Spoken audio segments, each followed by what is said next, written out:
खरं म्हणजे कुठलाही बिझनेस जर तुम्ही सुरू करायचा ठरवलात, आता तू म्हणालीस की तसं की मी डबे करून देण्याचा व्यवसाय करते, म्हणजे मी घरगुती आधी स्वरूपात चालू केलं, मी खानावळ सुरू केली, अगदी स्वरूप छोटंसं आहे. तर बरोबर. तेव्हा पण रजिस्ट्रेशन असतं का? रजिस्ट्रेशन असतं म्हणजे ते ऑप्शनल आहे तुमच्या मनावरती. तुम्ही प्रोप्रायटरशिप करून, प्रोप्रायटरशिप म्हणजे काय की एकटाच माणूस आहे, एकच व्यक्ती आहे आणि मी माझ्या भरोशावर माझी जी काय 1-2 माणसांची टीम असेल किंवा नसेल त्या स्वरूपावर अगदी छोट्या प्रमाणात तो बिझनेस चालू केलाय. MSME ची वेगळी मिनिस्ट्री आहे आपल्याकडे आणि त्यांच्या पोर्टलवर जर तुम्ही गेलात तर छोट्या उद्योगांसाठी अगदी घरगुती स्वरूपाचे ते ज्याला आम्ही स्मॉल स्केल इंडस्ट्री म्हणतो तिथपर्यंत, स्मॉल आणि मीडियम स्केल इंडस्ट्री पर्यंत वेगवेगळ्या योजना पण आहेत गव्हर्नमेंटच्या, तर त्याचा लाभ पण तुम्हाला घेता येऊ शकतो.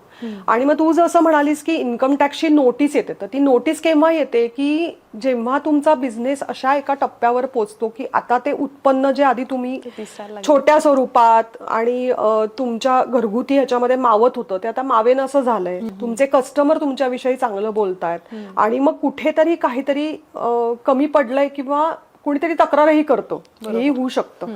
आणि मग नोटीस आल्यावर मग पळापळ होतीये, तर त्याच्या आधीच जर तुम्ही एखादा सल्लागार निवडलात की बाबा रे हे असं असं आहे आणि आता एका पॉइंट पलीकडे आधी घरगुती होता, तो घरगुती न राहता आता आधी काय 2ची किंवा 3ची टीम होती, ती आता 6 लोक तरी माझ्याकडे आहेत बाबा, तर मी काय करायला पाहिजे याचा सल्ला जर आधीच घेतला तर हे सगळं टळू शकतं.